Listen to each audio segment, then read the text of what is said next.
Updating your primary email on PlayStation is a straightforward process. Follow these steps to ensure your account is linked to the correct email address. Step 1. Sign into your account. Go to the PlayStation website or open the PlayStation app. Enter your login credentials to access your account.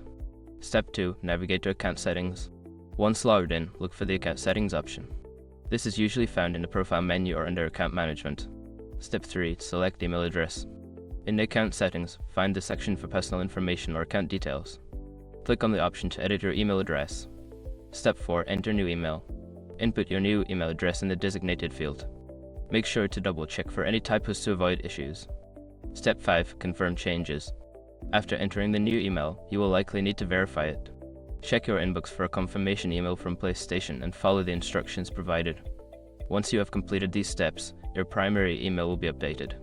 Make sure to keep your account information secure and up to date.